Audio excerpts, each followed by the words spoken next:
Halo, selamat pagi, Pak. Jadi ini saya akan menjelaskan bagaimana caranya untuk, melakukan fight pesanan ya. Nah, jadi ini kita coba dulu di akun saya. Nah, kalau misalnya untuk void pemesanan itu ada 2, entah dia nanti mau dari Olsera Office yang di pemilik ataupun nanti dari si POS-nya. Kalau misalnya dari POS contohnya nanti kita melakukan pembelian seperti ini. Nah, selama seperti yang sudah dijelaskan sama Bu Meta, kalau kurang dari 10 menit ketika dihapus item dia tidak perlu menggunakan, mmm, alasan seperti itu. Namun jika nanti dia sudah lebih dari 10 detik, mungkin kita nanti ada pengeditan, entah tambah customer, habis itu juga nanti mungkin ada penghapusan salah satu diskon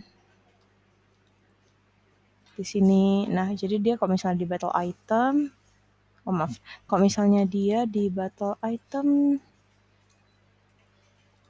hmm,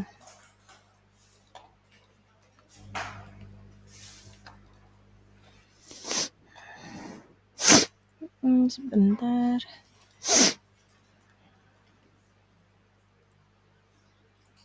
Nah, dia nanti akan muncul tampilan seperti ini untuk di awal ya. Nah, dan juga kalau misalnya untuk ini dia sebelum pembayaran. Nah, jadi kalau misalnya nanti dari karyawan sendiri mereka ingin melakukan pembatalan item, kalau misalnya kita mengaktifkan untuk paski yang ada tampilannya di sini Olsera Office, kita pergi kepada pengaturan POS, terus kita pergi kepada paski, ini merupakan kunci. Jadi nanti dari karyawan mereka harus mengisi beberapa kuncinya ataupun PIN yang harus diinput jika mereka ingin mengubah quantity, menghapus item biaya, ataupun membatalkan pesanan. Jadi nanti kita masukkan aja alasannya testing. Sudah selesai, nanti kita bisa lakukan pembayaran aja. Nah, kalau misalnya dia nanti mau void secara menyeluruh, nanti juga bisa di sini ya. Nanti dia tetap dimasukkan untuk di void pemesanan, ini juga sebelum pembayaran. Nah, kalau misalnya seperti itu, dia tidak akan masuk ke dalam laporan.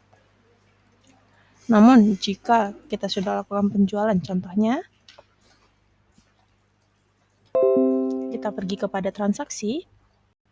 Nah, kalau misalnya bisa dilihat di sini, kalau warnanya oranye berarti ini dia masih dalam proses untuk mengirimkan kepada cloud untuk di Olsera Office. Namun jika sudah hitam berarti dia sudah berhasil masuk datanya di Olsera Office. Dan juga untuk kamera ini akan dimunculkan ya batal. Nih, seperti ini catatannya tes. Gitu. Terus nanti kalau misalnya contohnya yang di sini ada mau di void atau di refund, salah satunya kita nanti tinggal pilih saja.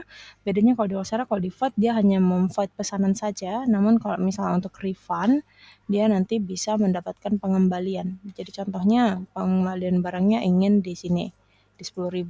Nah, jadi salah bayar misalnya customer.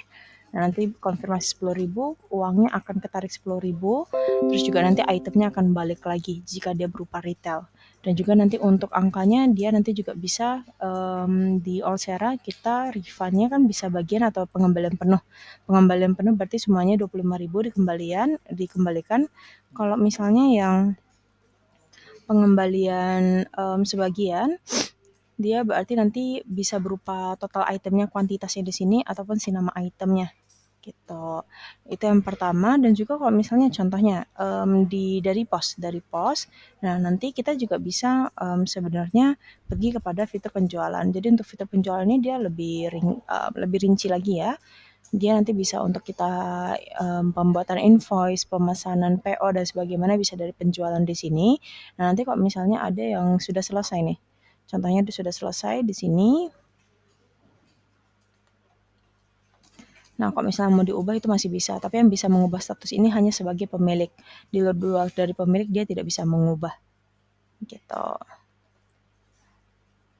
Nah, dan juga nanti kita bisa melihat pembelian yang dikembalikan ataupun yang dibatalkan di sini.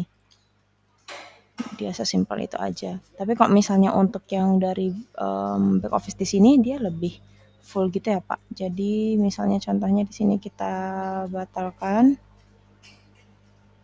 Nah, dia nanti akan langsung menjadi pembayaran dibatalkan secara menyeluruh, tidak bisa secara parsial ataupun per item, karena dia datanya kan dari POS.